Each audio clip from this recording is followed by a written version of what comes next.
Alright, so this is going to be clipped together. So, right now I have the washes on. Watching Dragon Ball Z in the background. Oh yeah, catching up on that. Classic anime. So just the washes on it. I have a black wash on the concrete candles. Oops. And the Devlin mud on the metal. That's Babbitt black wash, by the way. Then I have the same thing here. Babbitt black on the concrete, and Devlin mud on the pages and the metal, and leaving the flames white because that's going to be a detail. So that's going to be really much, pretty much in the end, like a detail stage. So I'll clip this together. I'm going to move on to dry brushing the concrete now. Alright, so next stage here, I took some of the Fortress Gray. Dry brush basically all the concrete. Sorry for the noise in the background there. So here's the bottom of it. I haven't done any wash on this metal because there's stone in between there, and I don't want to do that step yet because it's going to be covered in dry brush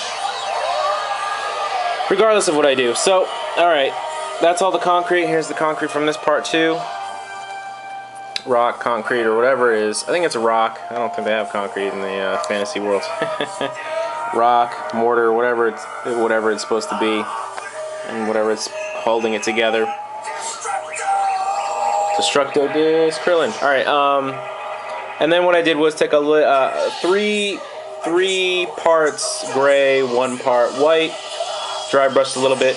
I didn't want to make it too white because that's pretty much the same way I make my vampire skin, is the Fortress Gray, and then I add white to it and dry brush on top of their skin so they're very pale in the end with that little bit of gray at the bottom.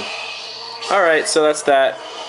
I'll continue working on it. Probably next I'll be dry brushing a little bit of Mithril Silver on top of the metal, and then I'll be using the detail brush to bring out that metal chipping effect. Alright, so this is the next stage. I have all the silver painted on. You see right here in the top here, a little easier. Around the frame, on the skeletons here. On the front here, let me see if I can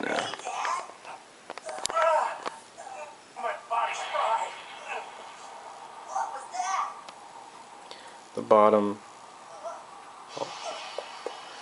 Alright, so I'll be painting the flames on that next, as well as that book right there. Here's the relic thing right here. The candles painted all up. Chip metal effect. That hourglass with the blood flowing through it turned out pretty cool, I think. Alright, so on to my next step.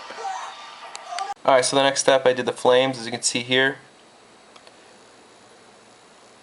I'm just putting it on the wall right here because it's not really picking it up too well on my painting board.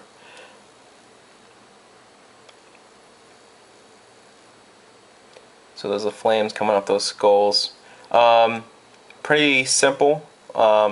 White, and then kind of dry brush a little bit, couple, you know, a little bit above that white with yellow, any kind of yellow, I guess, whatever yellow you use, and then above that a little bit of dry brush of that orange, and then a little bit of red on top of that. And then what I did was take black and dry brush on top of the tips, and a little bit of that inside these angles too.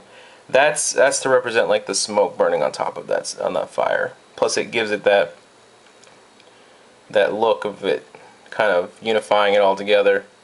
That movement, that fire kind of seals the deal, I think, because, you know, You got that white hot flame at the bottom, that white kind of going up to that yellow to orangish to red, and then that black is the smoke that kind of burns off the top of that fire. So kind of gives it that unified look. Because if you don't have that black on top of it, it kind of looks weird.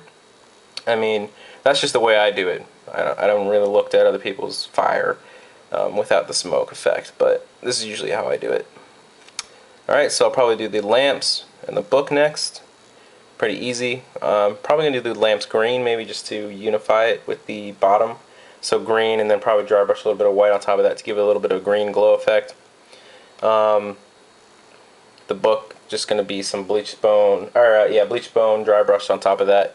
And I'll probably just do a little bit of freehand scripture writing on top of that to make it look like it's writing.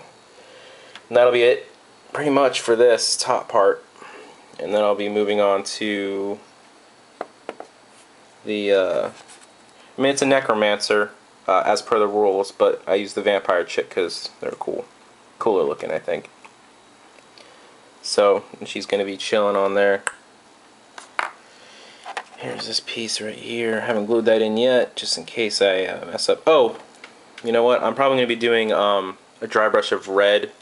I don't know yet. Red or orange right here along where the flames are to give it a glow effect on that. Oh my god. Come on, camera. To give it a glow effect on that, on the sides right here where the fire is. So probably red. Red or orange.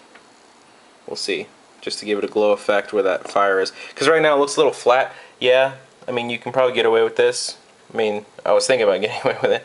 But I was like, oh, why don't I do a glow effect on that? Because then, man, you really don't want to focus today. There we go. Glow effect on this edges right here. I mean, because you can get away with it. I mean, this is good. This is tabletop quality right here. It looks good from a distance, up front. You know, this is not like a stage 3 where you sit there for hours painting one thing or one model. You know, the glow effect might look really cool. Just to step it up a little bit more. And then, I guess the scripture, the lamps, probably give it a little glow effect on the lamps. And then the vampire chick at the end. Almost done, folks.